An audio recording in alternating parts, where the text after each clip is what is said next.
Welcome to Shining the Light. My name is S.E. Waliboa, and my guest today is one and the only Mpho Laing. Back home, she is known as a fashion icon, but she's more than that.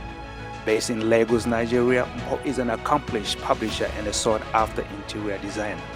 We'll talk more about that. How are you, my sister? How you been? I'm good, Sunny, and thank you for having me on your platform. I can say it's been hectic. It's towards the end of the year, so you know how it gets. You know, you're rushing to complete work and da. But yeah, we're surviving. Yeah. We're surviving. It seems like, you know, we're getting out of this pandemic. So how have you been maneuvering life through this whole thing? You know? It's not easy.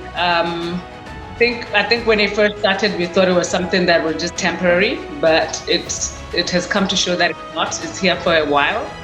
And the whole of last year was more challenging, especially for us that are self-employed, you know. There wasn't much going on. Everyone has cut their budget. So yeah, but we keep on going. We're trying to stay safe. I'm vaccinated, so I hope that I'm safe, fully vaccinated. So, and then, you know, wherever you need to wear masks, you know, you do that. Try to be right. Yeah, we keep on going, man, you know. So, look, I want to go back to where you were raised, where you were born. I know you went to school at Kama Memorial, you know, but maybe there's more to that, you know, so, right? Yes. So we're born and bred. I grew up in Sorowe. I went to primary school at Kama Memorial School until standard 7, which was actually just nearby. I just crossed over to go to school every morning, living with my maternal grandmother, who really has taught me a lot. Who laid the foundation for the Mpho that is today. And then from Kama Memorial School, I went to Juaning to do my secondary school there, where my mom was, moved to stay with my mom. And then from Kama Memorial School, went to Muedin College. From Muedin College, I had a short time in Zimbabwe, Harare. The plan was to do my A-levels there, but I was still very naughty and confused. That didn't happen. It was cut short. A story for another day. Right. Went back home and went into a teaching college. That was actually my first foundation was teaching college. I went to MC, College of Education. Yeah. Where I studied. So my major was guidance and counseling. So I was a guidance and counseling teacher for a few years before I decided to quit that and then went back to school to do psychology in South Africa. Which also along the way cut short, came back to Botswana, did a little short job again with the Ministry of Education as a teacher counselor. There I was interested in learning with slow learners. So that was my main interest in the school that I was. I was dealing with kids that were slow learners, kids from disadvantaged backgrounds. It was a job that took a lot out of me, but also was really fulfilling, you know, helping young kids that come from environments that they can't help. Sometime, I couldn't take it anymore. You know, as they say, helpers also need help. But the system wasn't really at that level with the ministry to realize that as a teacher counselor dealing with those things, you also need some sort of help to release. And I was still quite young to be dealing with that, So I ran away. That's when I started my fashion industry. Before we start with the fashion industry, so where are they now with that? How they are trying to help the kids who are slow learners? Because I think it's really, really important. You know what I mean? Like here in the US, you know, you have that platform where they really attend to the kids who are really behind. You know, I mean, who are slow learners. You know, and as far as I know, in Botswana, in most cases, if you are a slow learner, you might even fail standard 7. You know, even if you're really smart. You know. It takes professionals to be able to assess that within the kids, because that's what I did when I was working on the program with those kids. I started the program at that school. So when I invited professionals, there was a lady who was a special education specialist who had gone abroad and did her master's. She was working with the ministry in Gaborone So I invited her to come and help us with the slow learners, find out who were slow in class, because I asked for a list of kids that did badly all the time from all the teachers. So and then those kids, I had a group with them, brought in this lady, she had her assessment with them, and she picked and assessed what was going on with this one and that one, and only to find out some kids were actually almost deaf. So the kid did not really hear anything. And every time you talked and you wrote on the board, she didn't understand what you're saying, because then it was a junior secondary school. Then it had come to a point where kids progress automatically from primary school. So a lot of these kids could not have passed, had they gone through the exam, but they progressed. Whether they got a C or D, they still went to secondary school. So because the arrangement is that every kid should do at least junior secondary. And we got hearing aids for this child, and she became a happier child. Things were better. 2 of the kids there, but one had already had hearing aids when he was in primary school, but because other kids used to make fun of him, he didn't like them. He didn't want them because they showed his disability, but then luckily we had the nude colored ones, because before they were bright colors so kids could see from far. So it was it's part of my life that I look at back sometimes. I'm like, oh my God, I'm glad I went through that, because I'm more appreciative now of other people and the difficulties they go through, and not quick to judge, because a lot of these kids, everybody thought, teachers called them stupid, other students called them stupid. Some kids came late to school every day. They get beaten up, teachers don't ask, but when you really sit down, you find out the kid is actually the one who's taking care of the younger sisters, the younger brothers at home. In the morning, she has to make sure they've all taken a bath to go to school. And they're in primary school, she's in secondary. So she leaves after all of them. And so she gets late to school after having made sure they've eaten. So she's like the mother. And when she comes to school, you just beat her without asking any questions about what her issues are. So she now doesn't really like school much, but she knows she has to go. And it's a painful thing for her, because nobody asks to hear what's wrong. You just bend over, you smack them, for coming late. Wow. You start calling them stubborn, which is that. So, those kind of situations, and even kids that got molested, it was an interesting thing. And you could actually understand those things much better because you also study psychology, so that's really profound. But before a lot of people, we know that you are an entrepreneur, but most people that I know, they know you as somebody who is into fashion. Yes, that's what I'm known for. Yes. Not so much where I am now. People don't even know that past of mine. But yeah, in Botswana, when you say Mpho Laing, everybody thinks fashion. Yeah, I know. Right. So how did you start what inspired you to be part of the fashion, to be part of the fashion industry? A lot of times when people ask questions like, what inspired you? I don't think that I really wake up and think that something inspired me.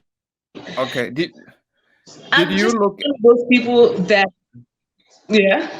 Did you grow up like maybe your mom or your auntie, dressing nice and all that kind of stuff? You were like, wow, this is nice. Yeah. I'm dressed very well. My mom was a funky young mom. She was, even when I was a baby, she was riding a motorbike. Like my mom, was always just a very interesting person. At 18 or 19, she had bought her first car. She had those that was just switched on, during her time. And, but yes, it picked me up, and the old pictures of us dressed up and all that. But it really, when I look back, I don't know if it really played a major role in me choosing to get into fashion, Of course, yes, I always, even when I was a teacher, I know that even to date, some inboxes or DMs that I get from my former students, I usually would remember the way you dressed. You were so funky, you were so this, So there was always something about the way I dressed that was different. I didn't realize it was different. It was just normal to me, only to find out it's actually different. Even for a teacher, you're not expected to dress in a certain way. But I was lucky to have had teachers that really didn't mind. They couldn't be bothered as long as you deliver, you do your work. That's all that matters, Right. And also, I was not somebody that wore short things to go to work, So really had no reason to say to me, you're dressed inappropriately, because I was not showing any skin, So, but I was still different. Right. And when I left, I had always loved writing. So I think really that was the main thing that pushed me towards this fashion industry. Even as a kid, I was always just expressing my emotions through writing. I had diaries. I was always just really writing. I expressed myself better through writing than actually talking. Even when I got upset with my mom, I'll go and write a letter to let her know how upset I was. But I would not say anything, to her, but I would write a letter. So she knew that in the morning before I go to school, I would leave that letter if I had issues. When I come back, it's a big fight. You know how African mothers are. Yeah. Telling the whole nation, And so there was a small magazine in Botswana, 2 young boys. They did a magazine called True Blue. So I got to know these boys during the time that I was a teacher counselor, during the last few months that I was looking at quitting because I was too tired. And so I talked to them, Tess and Khosi, and I saw that they needed help. They were good creatives. Khosi was a good photographer. And then Tess was mostly styling and also a people's person. He would get organize how they get this and that and whatnot. But there wasn't really a writer. There's nobody to do that. So I was like, okay, so why don't I come and do editing, be your magazine editor? Right. And then I just quit my job and, without saying bye. When you're young and you don't realize the consequences of also the things you do. I just left my teaching job without saying goodbye, which I'm not proud of. I mean, it hasn't really hurt in any way, but yeah, it's not something you should do. You should actually just, give notice and say goodbye. And I started with these guys, and we started the True Blue magazine together. And I think the articles that I wrote for the magazine were quite controversial because there were sex articles as well. And that time was the time when people would not openly talk and write about sex in an explicit way. So that got attention, in Gaborone. And then when the magazine didn't go well, because also advertisers were skeptical, how they are. They're thinking, why would I want to be associated with a controversial magazine run by young people who really don't have any sort of experience and they just started this magazine, Right. So yeah, without advertising, you can't really go far. So when that was happening, that we couldn't go further after almost 2 years, yeah, we had tried though. La Pologa was there. They offered me, I talked to Shike also, and I came and did interview. I was like, yes, I'm interested. I would like to have a job here. So they gave me the job of a deputy editor and fashion editor, because I had also, during the time at True Blue, I was writing, I also did some fashion shoots with them as well, So then that's how it really, really started to be in the fashion industry, because now it meant that every shoot in the magazine at La Pologa, any person that we had there, we interviewed, I had to style them, I had to build relationships with designers, build relationships with retail stores to order their clothes, build relationships with hotels to do shoots there. And yeah, it was a fun time. It was a young time, fun time. I really enjoyed it. I loved it. It gave you, there's a hype about it, you get popular. And it was fun while it lasted. So what do you think about the fashion industry in Botswana right now? Nigeria and Ghana, and maybe South Africa. I've seen their fashion penetrating the world. So where are we right now? Where is Botswana as far as the fashion industry is concerned? It's I mean, we have a lot of talent. We have a lot of talent though, Mpho, right? There's a lot of talent in Botswana. And sometimes I wonder I'm not an expert in trying to, in figuring out what the issue could be. But my own 1 cent would be, I think Botswana, we're a really spoiled nation. A lot of times I'm not saying there's no issues within the government or what could be done better, but also as individuals, we are so entitled, especially when you get out of the country and go and live in a different country, that's when you realize so much that the entitlement that we have as Botswana is insane. It's different because these countries that you've mentioned, the people in those countries know that, especially West Africa, they know that if you're not going to help yourself out, my friend, you are on your own, as they call it. You are on your own. Nobody is coming to pat you on the back, to help you, giving you Free education for starters. You understand? We get free education to your first or second degree. They don't get that. They don't get youth grants. We get those things. You can start a fashion design company through a youth grant or through CEDA. They rarely get that because the interest rates as well for loans are insane. So they start from scratch on their own and struggle on a daily basis. They know if they don't do that, what's going to happen to you? So at home, we have this thing of, what's government doing for me? Excuse me, the government has already sent you to school. Yeah. Why are they not supporting? I want to go and do showcase somewhere in some country. Why is nobody sponsoring me to go there? Excuse me. Why should anybody sponsor you? Everybody's got their own situations that they're dealing with. Everybody's dealing with a lot of financial stress, especially these days. There's so much, even companies, they're cutting down costs. So you're not a priority because what are you bringing back on the table? What's your value proposition? You're not giving any, but you expect that you should get and keep getting and keep getting. It's not an easy terrain, the fashion industry. I mean, I know I've been in there. The hype is beautiful, but the benefits in terms of financial is not that much to sustain you and keep you going at the moment back home. And you find that also with the designers, they're very good. We have a lot of amazing talent. So the designers, what happens now is that they make amazing clothes, but the customer or the society doesn't want to spend that much. They feel they want to price you down. They just feel that, but the same person can go to South Africa and buy a David Khaled dress for like 5,000 rands. You understand? But won't pay you 500 pula for a top or for a dress because they feel it's too expensive. They want you to sell it to them for 150 or for 200 pula. So that is also the problem.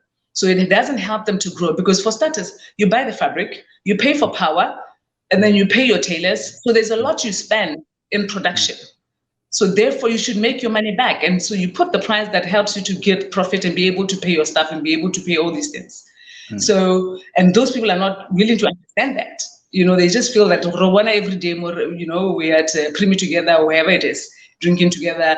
And therefore, really, why should I pay you that much? So that also becomes an obstacle for those that are very serious about their crafts and are really pushing, so they get that challenge. And I hope, I don't know, I hope that people look at it differently, that, support the locals, support the local. If they're doing, especially when they're doing well and, their dresses are worth it, Now that's interesting, man. Sometimes I wonder, where is the spirit of entrepreneurship is in Botswana?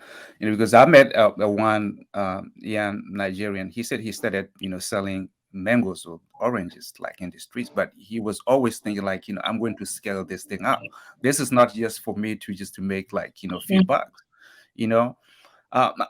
I don't know if some of our young people are afraid to go into the street and just really start small. Because I think starting small is always like a really good thing, Even if you do it for free, volunteer.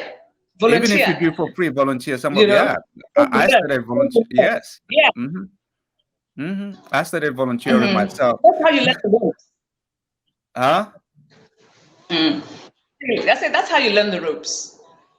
But the fashion industry is fun, and there's so many opportunities. It's not just about being a designer. It's not just about making clothes, because when I was in the fashion industry, I know I've created Miss Botswana, I've dressed Miss Botswana, pageants. I've worked with some international fashion shows in Botswana that came to do some work there, to coordinate for them.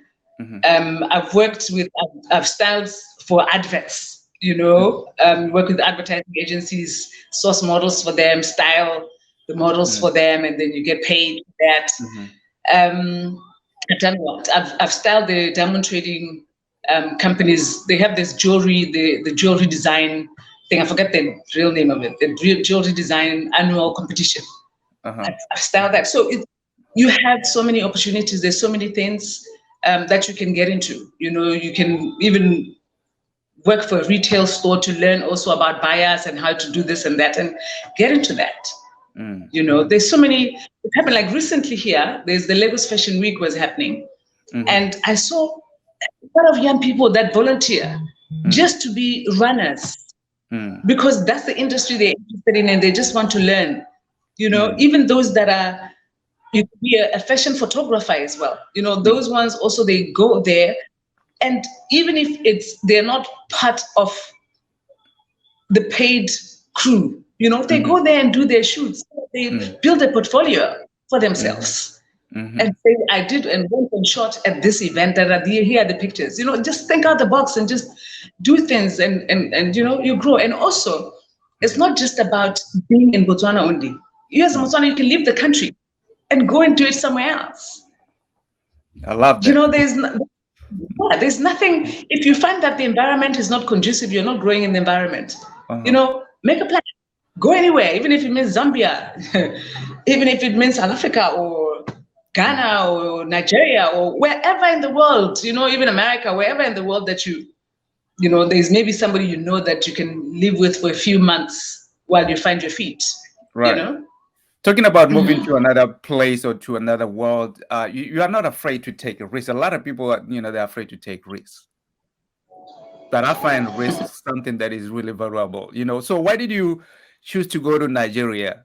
You know, maybe I mean, a lot of us, when they go to South Africa, go ahead. Yes, of course. Yeah, South Africa is yeah, it's an interesting country for us. Just because it's close to home, right? Like if you fail, you can go back home quickly. You know? Yeah. But he decided to go to Nigeria, you know. So yeah, and I don't regret it actually. This is my second home now. I love this country a lot, actually. A lot of Botswana who go to sorry to catch you. A lot of Botswana who go to Nigeria, once they are there, they're like, no, this is home. This is home. Yeah. I have an auntie who is in Lagos right now. So. Oh, for real? That's lovely. That's lovely. It would be nice to know her. Yeah. Because we are few, you know, Botswana. Yeah. So it's always just nice to know people from home, you know, and she's get to meet up with them. Okay, lovely. Yeah. But yeah, as you were saying, how I got here, I worked with after my days in journalism and fashion, I decided to just go. I don't know. I'm one of those people that I just decide today this is what I want to do, and I go ahead and do it. So I left the La Poloha magazine and decided I'm going to do fashion styling on my own. I'll run the projects. I've been able to do art directing for some film production, so I can stand on my own and do these things, you know.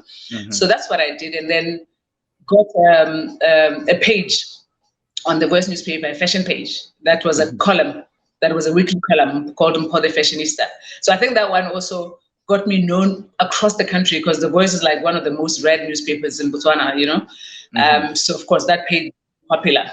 Those that didn't know Poloha days, they've got to know that, you know, because then that page I would dress people, style them, or I would comment about people's outfits, which was sometimes quite nasty when I look at it. You know, when you just take people's pictures and go and write rubbish about them and how, you know, do better. And I thought it was okay then, but you know, I'm grown now, so I'm thinking, wow, you know, who gave me the rights, you know? So yeah. And then I met up with an old friend of mine from we in secondary school together, junior secondary school in joining Kapel. So he was working on this. He was fully employed with the corporate sector. So he got to me and said, you know what, I plan to start to partner with this group of people that produce these publications that promote countries and whatnot, called The Best Of. So have a look at it. Let's talk about it. If you're interested, come and run the project for me because I can't leave my work and be running this thing at the same time. Yeah, so I looked at it. I went through the best of South Africa, best of the countries that they had done by Global Village Publishing. And so I was like, oh, why not? Let me do this, you know, because also it's I like meeting people. You know, I don't like Right. kind of formal employment where you sit in the office all day. And no, I want to go out and meet people and network. You know, that's what it gets me going. So with that job, it meant that I would have to now go to meet the corporates, get them to be in the publication, so it promotes Botswana and showcases the leading industry and entrepreneurs in the country and promotes Botswana in general. You know, so it was really exciting because also I love my country, and putting it on a platform to say these are the best stories, these are the success stories coming out of Botswana.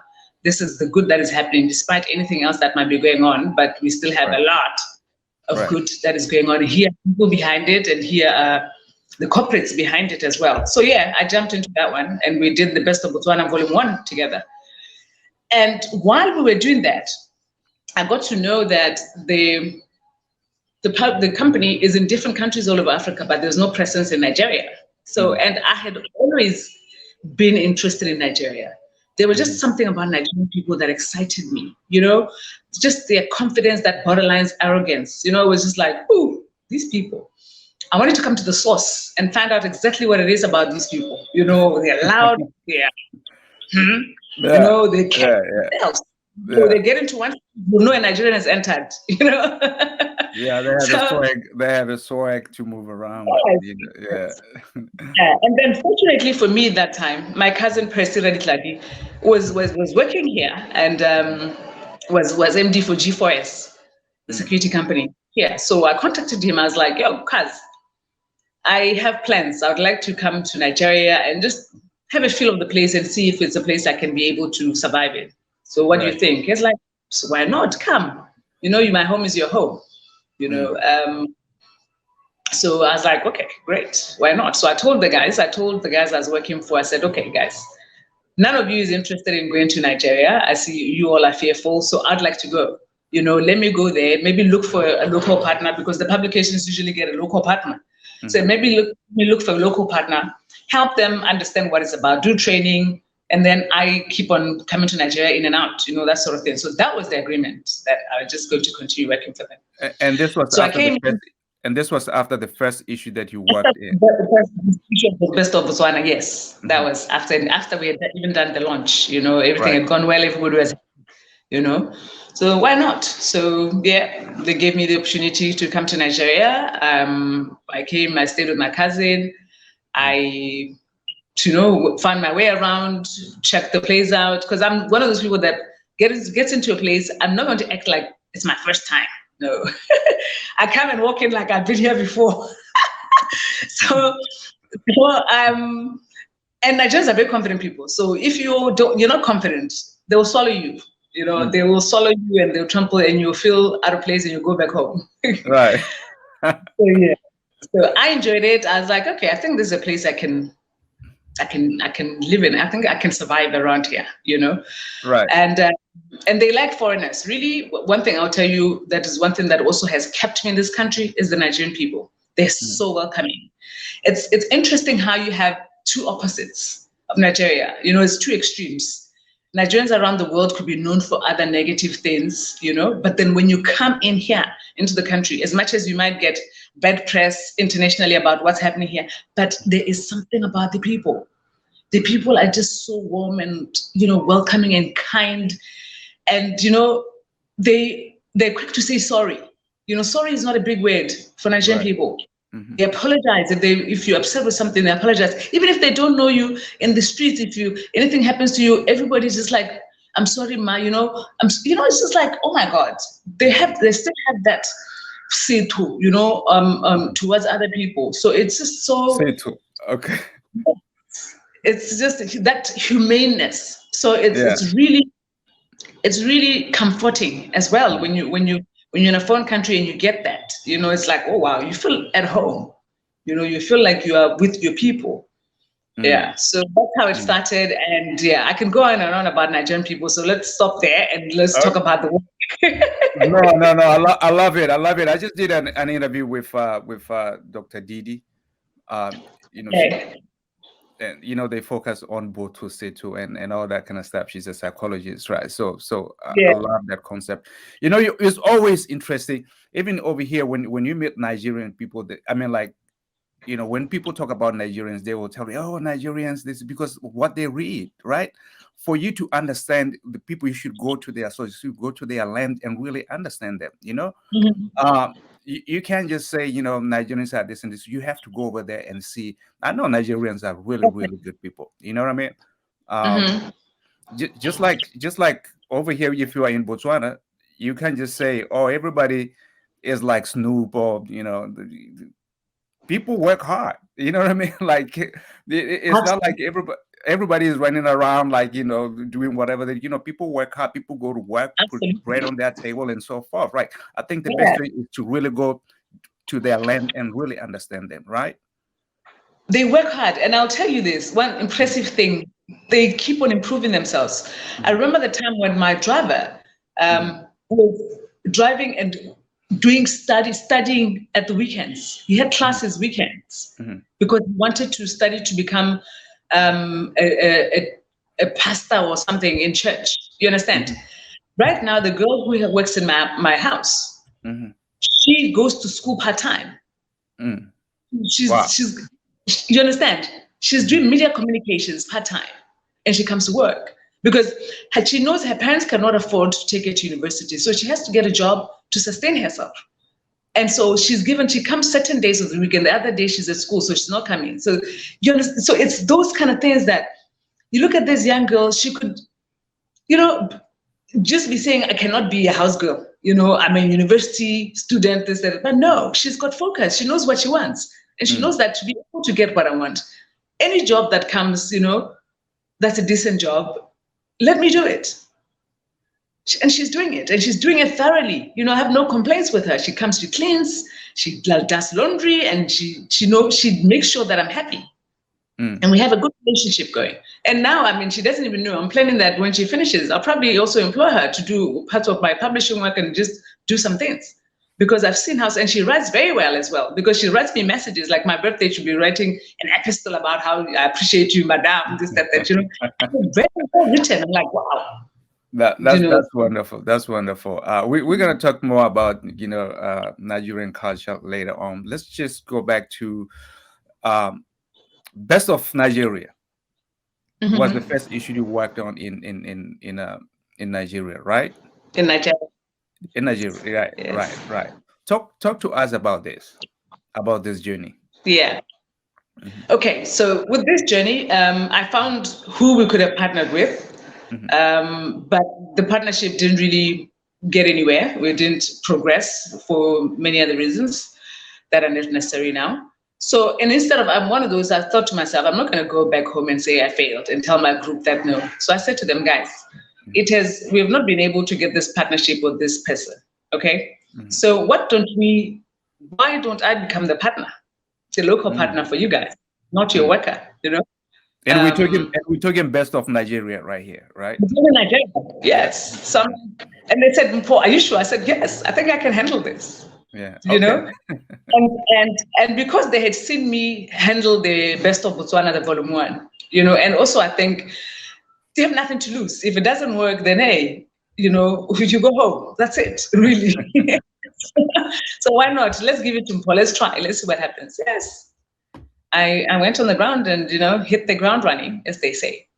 And luckily, as I said earlier, with Nigerians is every time they meet you here in this country, one thing that you learn is that every time people meet you, they want to know what you do. That's the first question. After your name is, what do you do? you know, and I realize it's also a form of, because there's so many people, over 100 million people in this country. So therefore, Mhm. nobody wants their time wasted. They Mm. want to know if you're worth knowing, if you are worth having a conversation with, that is there going to be any sort of beneficial relationship in here or not? If not, keep going, meet the next person and don't waste time. Right. So when they asked what I'd come here to do, so I'd explain this is da da da. I would like to do a publication that showcases the best stories of Nigeria, the success stories, that shows the good side. There's a lot of negative stories going on, but it's about time also as Africans that we told our own stories in our own way. And they were like, oh, okay. So each person that I met and I said that, they would say, okay, I have somebody I know, Mm. and this and that corporate, or maybe even the CEO, or even the person corporate communications. Maybe I should introduce you. You can talk to them. If they like what you're doing, then they can Mhm. come on board. And that's how it worked. It was just total strangers in a foreign country that welcomed me and introduced me to the right people, the right network. That's how I got the book going. Because I'd go to the corporates and present in front of the team, the management team, whoever. And then they decide, okay, we're coming on board. This is the package we'll take. And we put together the publication in about a year and a half. And it was because mostly the first 6 months I was learning my terrain. I didn't know very well where I was headed. And then also it's easier when you meet people through social gatherings, Right. than trying to get an appointment directly at the office. Like, unlike in Botswana, you can just call and ask to meet the manager or whatever. Here, it's close to impossible. Even security men will just tell you, "Madam, do you have an appointment? What is your name?" And you'll not be able to enter those offices, So the social gatherings, and then it meant that during that time as well, that some people did not understand. It meant that I had to go out a lot as well to network.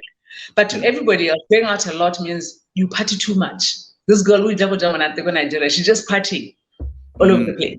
But they don't realize that. I didn't come here. I didn't come here under a corporate umbrella that will really find a system that's working. You just get into the office and whatever it is, work will happen. I came here on my own. And I had to do work. And doing work is that I don't have an office to invite people to come to my office. I must go out there and meet people. And I'm not a corporate umbrella. So therefore, I must introduce myself and then get people to know who I am and what my interest is and what I'm doing. And it meant going out. So I went out. And some people made noise about it, but no, I knew what I was doing.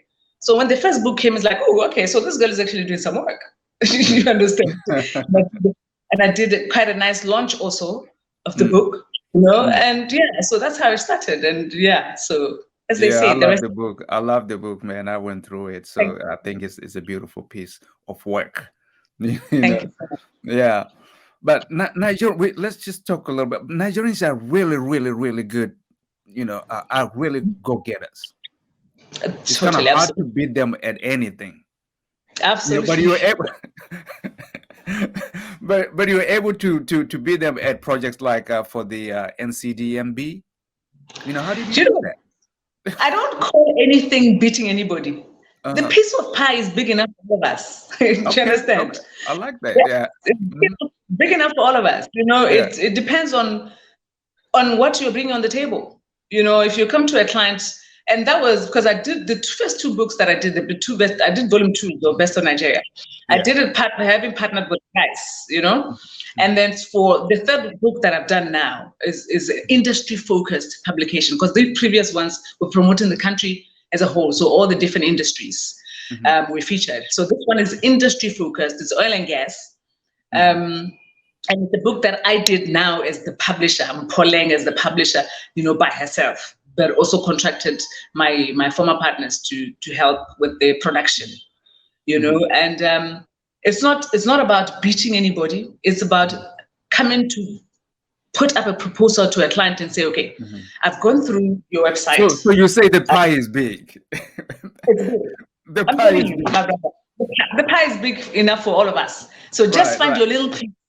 Even if it's a crumb, just hold on to your little crumb. You understand? I love it. I love that. It can feed you for a few days. No, I love it. I think that's good. Yeah. So then present a proposal to prospective clients and say, okay, this is what I have to offer. I'd like to do a publication for you to celebrate your 10 years in the industry.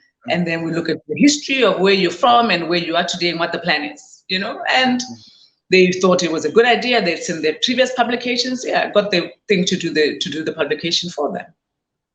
So it's they have got different publications by different people, depending on what it is that you offer. If it speaks to them at that particular time, because clients also have plans and budgets to say, okay, this is what we'd like to do. So if you come and what you say speaks to already what they have in plan, or sometimes you made them realize there's something that they need to do that's not already in their pipeline, and they can buy into it. Yeah. Wow. And you are in Lagos or Abuja? I'm in Lagos. I'm in Lagos. I'm in hustle and bustle. I would love to go to Lagos. The hustle and bustle where you can be in traffic for 3 hours. Yeah, yeah. Last time when Yeah. I talked to Martin, I was like, man, I can't wait to go to Lagos, man. Everybody's talking about Lagos, Yes, oh yes, oh Yeah, yes, oh yes, yeah. yeah. So what impresses you the most about Nigeria as far as culture and innovation are concerned? Do you know what? Mhm, It's the hard work. Really, for me, it's mhm, how hardworking people are here. mhm, Um, you find somebody who is maybe a banker, mhm, is at the bank during the day. mhm. They have a side hustle. They call it side hustle. This person has Okay. an online store that's selling clothes. Mhm, Do you understand? mhm, This person makes jewelry. Like these earrings are made by a Nigerian young lady here. mhm. So they always have they tell you that a salary cannot sustain you. So you always have to find something to do. Because also this place is very expensive I as know well. about that. I know about that one. You know, so it's just that the go-getter attitude in Nigeria, where people are just not going to sit on their laurels and say, I've got a good job and therefore I'm okay. No, they're already planning ahead that if anything even happens with this job, I must also always have like another source of income, and also to be able to afford, because people here love a good lifestyle. They love to have fun, they love to dress well, they love to party, and they love to travel.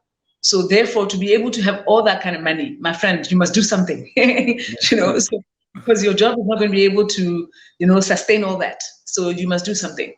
And then, just like I said, how welcoming, I'm now part of a lot of families here that I'm like one of theirs, Mm, where Christmas Day I get invited for lunch with the family, you know, where family dinners, close knit family celebrations. I'm part of that. So they welcome you and bring you and make you feel like you're not a stranger.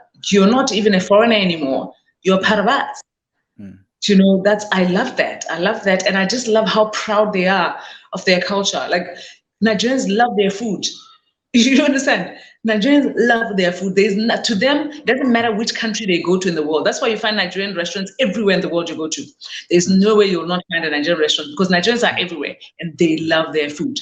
I mm. respect that about them, how they have pride in their culture, including their clothes, their celebrations. You go to weddings, there's what you call ashwabi. Everybody's dressed in uniform, and it's a traditional wedding. There's just the respect for their elders.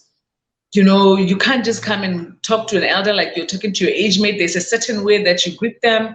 It's beautiful to watch. It's Mm. beautiful to watch, and it shows you that, yeah, there's still that in Africa. We still have a good Africa going on here.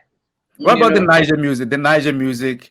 I don't know about Oh yeah. the Niger music, and also I know that technology keeps on evolving, right?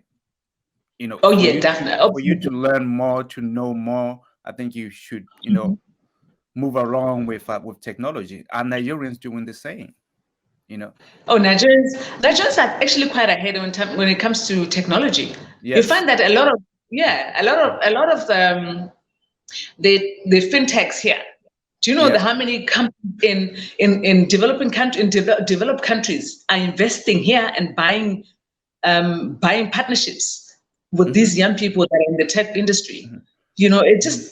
It's amazing to watch. I'm not really a tech person, but because I'm aware of the news and I'm aware of what's going on, I know that there's a lot, and they're bringing in so much revenue into this country. So that's like the new oil and gas.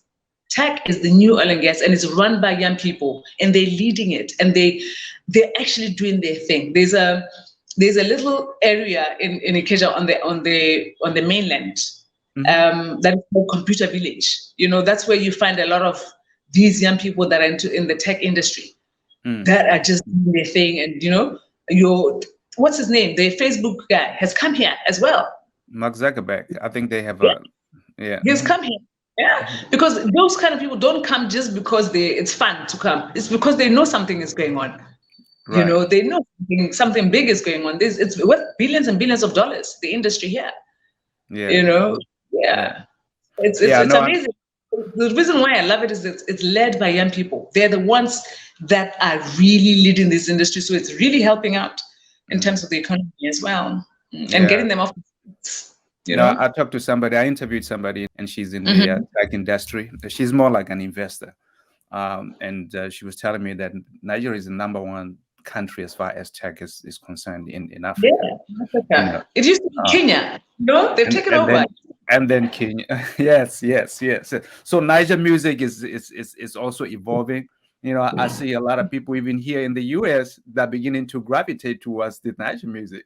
Oh yeah, It's, yeah, it's yes, oh, so yeah. interesting. Yeah. Mhm. Nigerian music is it's the light. I think right now it's everywhere you go. It's Wizkid, Davido, Tiwa Right. Savage, Burna Boy. They're on everybody's lips around the world. Their music is played by everybody, even when they do shows. Because now they always have these shows. These kids run their own shows. You know, Wizkid has a tour right now happening in America. You know, he goes from city to city. The guys get sold out. Um, he sold out in the UK as well, Mhm. twice. Just releasing tickets within a few minutes, sold out. You know, so Wow. he tells you a lot. And then during these festivals, concerts of theirs, you find a lot of American celebrities there attending the concert. You know, it's really Right. big, and it's just as much as the film industry as well. It's really huge when it comes to It's huge. creativity. Yeah. Now I see them on Netflix. Now I can watch them on Netflix.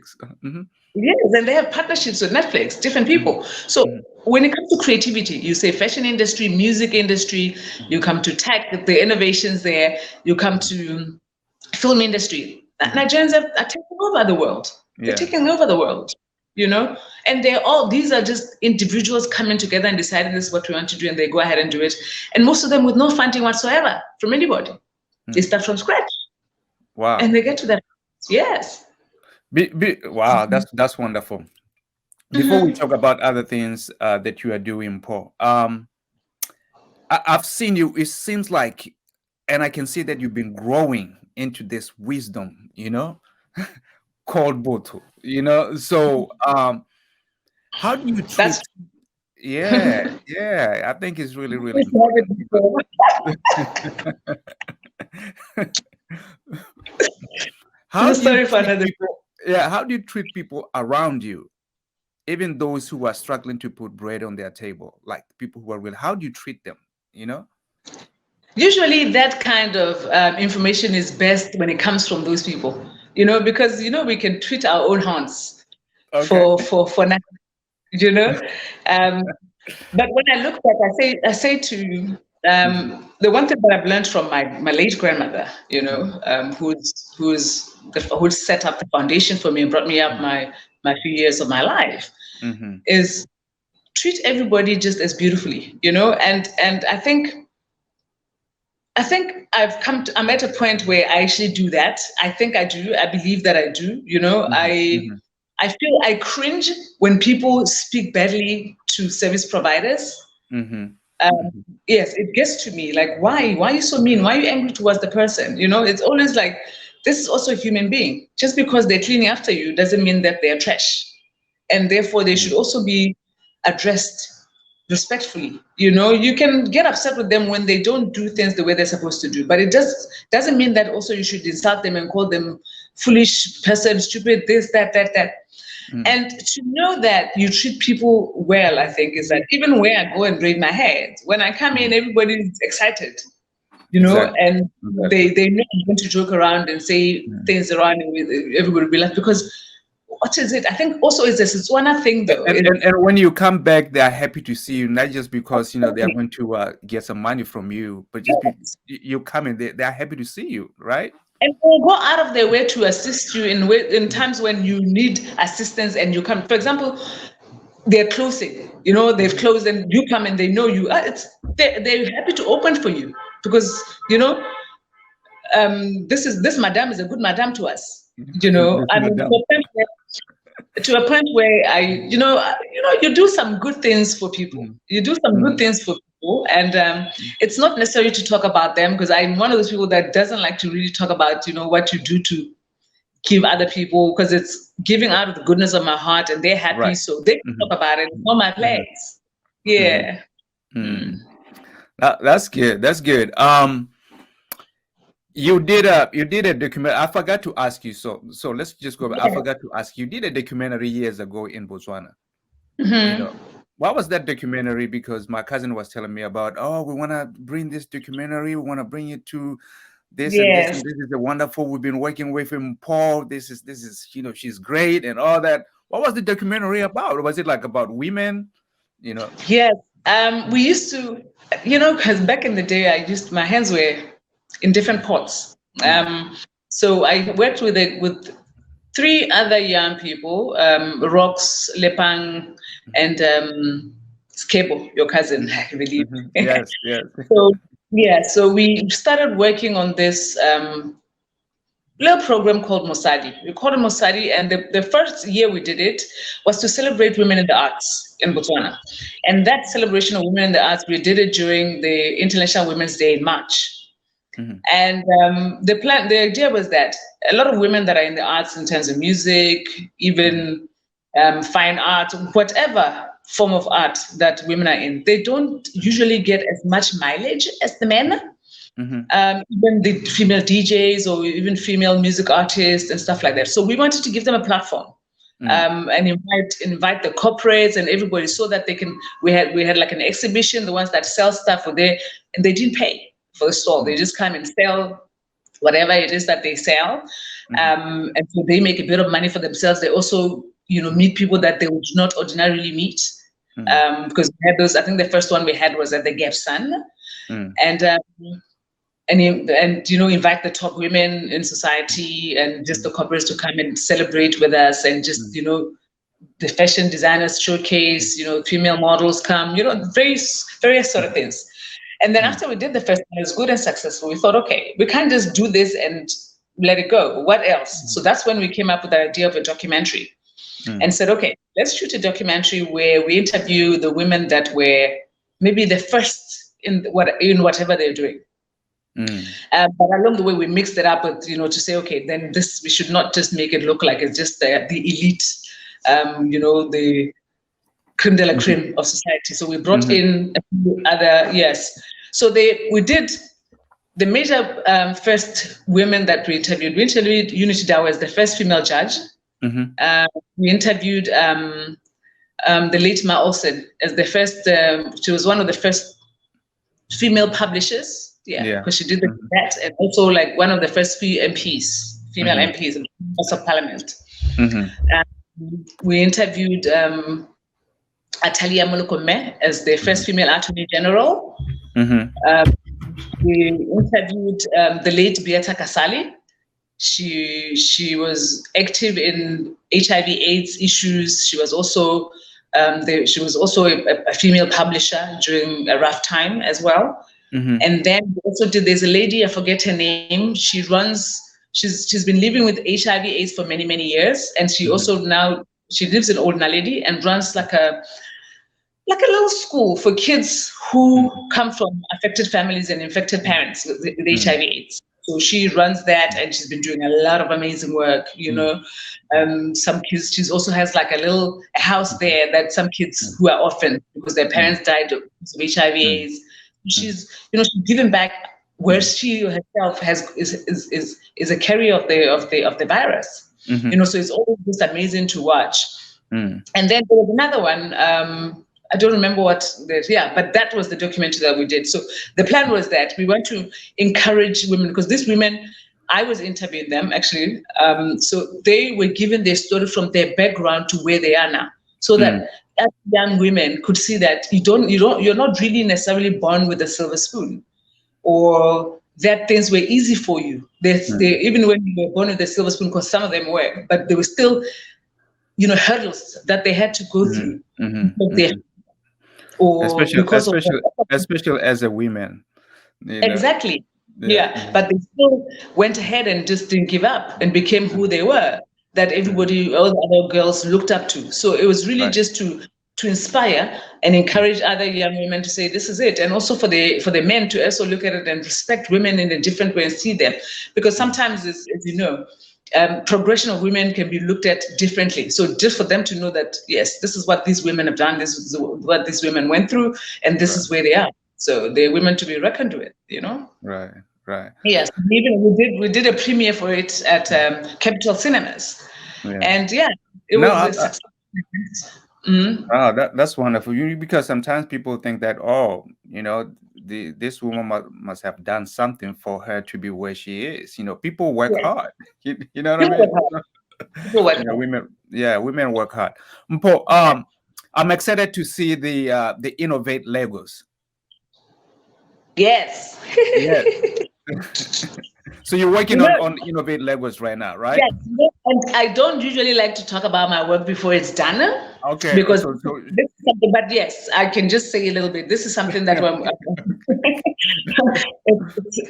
the exciting part about it is that it's a publication that's going to showcase at least 100 innovators from different industries. These could be young people, females, people living with disabilities that actually doing very well, having benefited maybe from either funders, from mentorship programs, from maybe corporates having programs that help, train young people and give them some platform so that they can grow. So that's what we're going to be showcasing: people that have actually benefited from somewhere and are standing up on their own and doing very well. And so for those corporates to also say, you know what, we've been saying that we help promote females. We've been saying we help promote people living with disabilities. These are the people we've helped. And so they can tell you their story about how they benefited from our programs.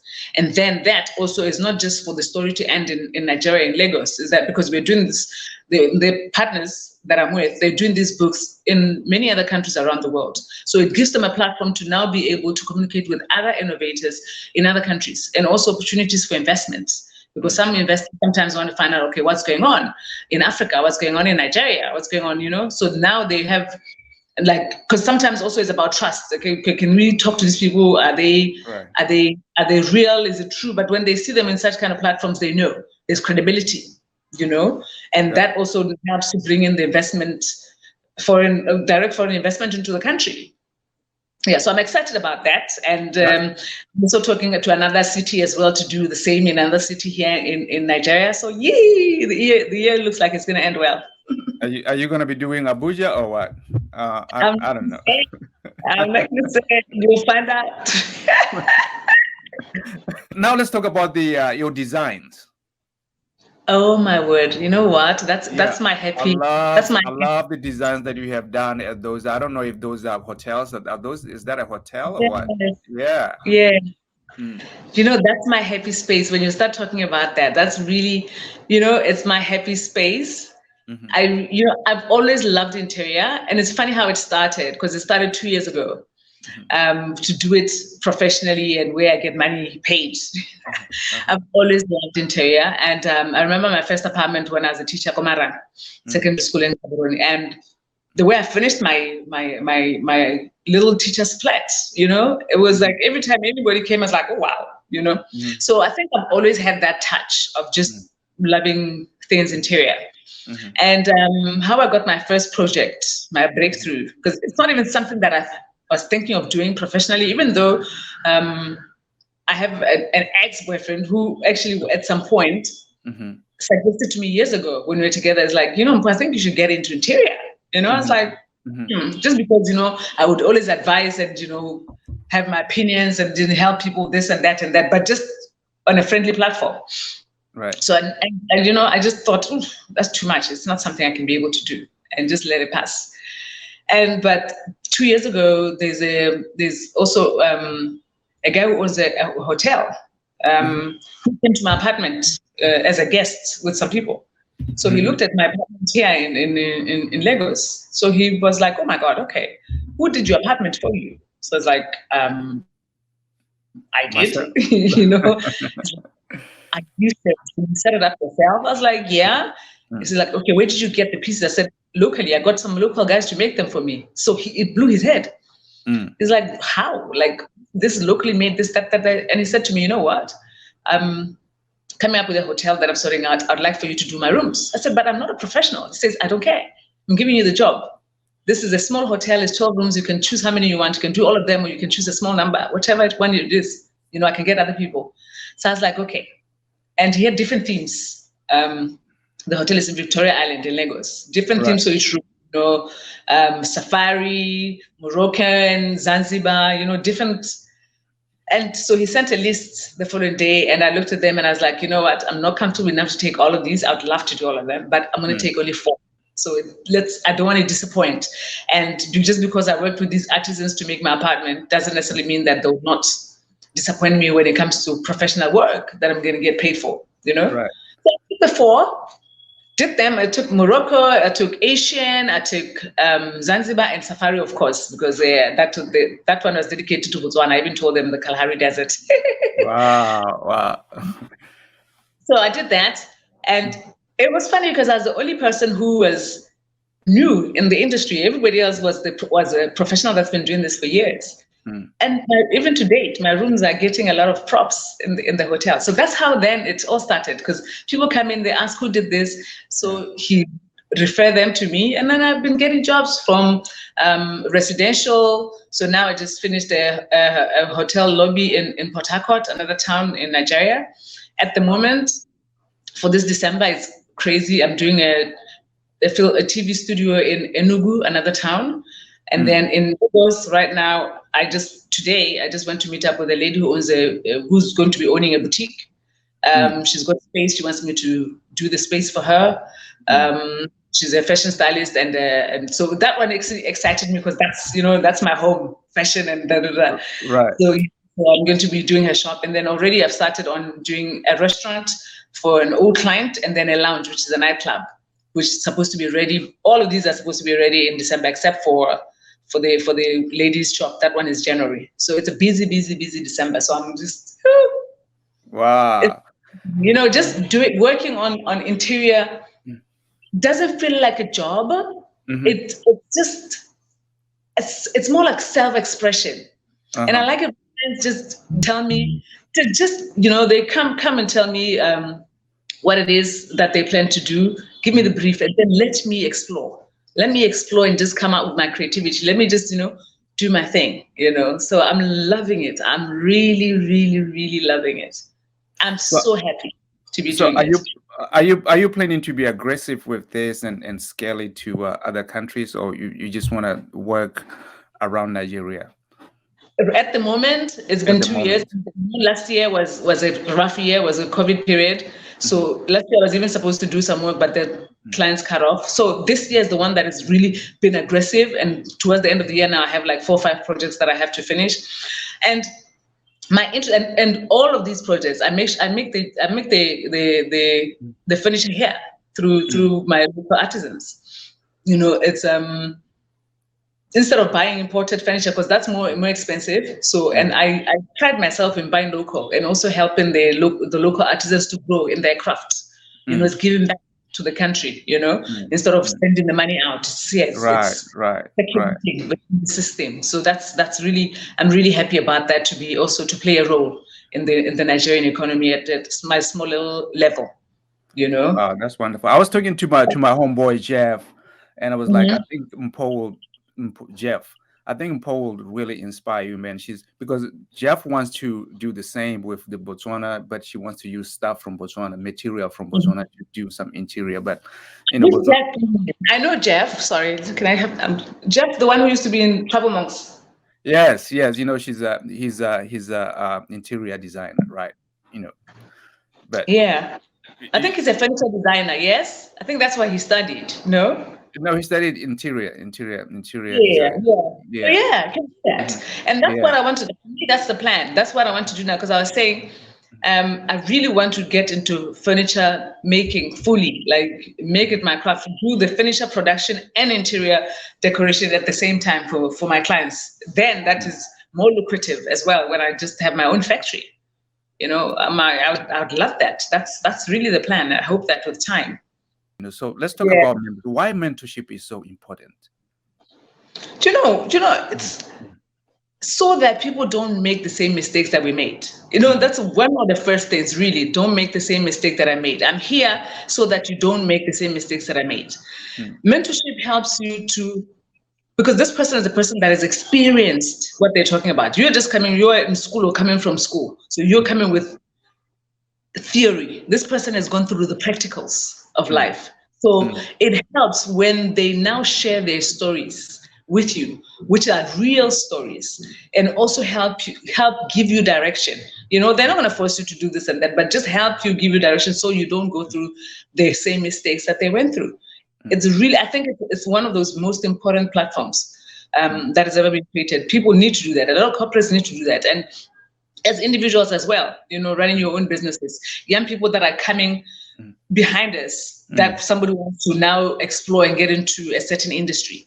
Or even if it's not my industry, just the fact that they want to know about how do you maneuver challenges? How did you get to where you got to? It helps, and also it just helps make them feel heard and feel important because somebody's giving you time.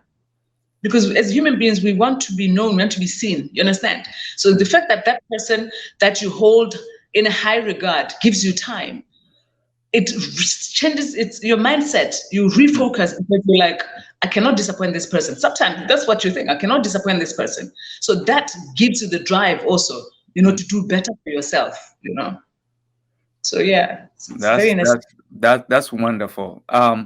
So it seems like you have role models yourself, right? Do you have role models that really inspire you? Yes, everybody has people that inspire them, I think. I really, for me, it's So do we know some? It's always the people that have gone through it. My inspiration comes from especially women that have suffered so much, have gone through situations where nobody believed that there could be anything. Who are those women? Who are those women? I don't have to mention names, but I'm just saying to you. Okay. That is usually my inspiration. And you find, as I said, sometimes women go through a lot. You find women that have gone through to be successful in their careers or in their businesses, and they will never be acknowledged as somebody who has worked hard. Everybody else will just be, even other women themselves, will be saying that this woman has slept around to get to where she is, even when she's working hard and doing, because people limit themselves so much that they don't believe that they can do it. And because they don't believe they can do it, they all of a sudden just automatically believe that everybody is the same. That person cannot do it. They're just human like me. And this is my neighbor. Mpho. Why? You understand? So it's just, it's sad to watch because it's as much as we women are the ones that say, let's empower each other. Hey, we should be happy to see a woman flying so that she brings other women up. But also we are the same ones that bring that woman down. We're quick to believe the negative talk about the woman more than the positive. The positive, we will question it. Are you sure? But when you say the negative, like, yeah, she slept with her boss. I knew it. I could see. And you understand, you're quick and you are happy, you are ready to go and share the news. So yeah. So I'm always happy to see women that go beyond that. And even if there's also that talk about them, they still glow and shine and go on and do what they got to do and keep on living and getting better at what they do. Wow. Do you miss Roy for the most part? I love it. I miss my village. But I would say that honestly, it's around Christmas time. Are you going to be going back? Are you looking forward to go back? Or are you I plan to go back home, but if I finish my projects, because I have to deliver my work before I travel. Right. But I want to go because I haven't been home in a while.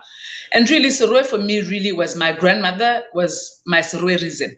After her passing, it's not the same. You are Kohai, but it's not the same. There's something missing. It's just, there was always just warmth and beauty about when she was there. But now it's different. It's, but yeah, Soroe is my village. It's like the best village in Botswana anyway, with the best women.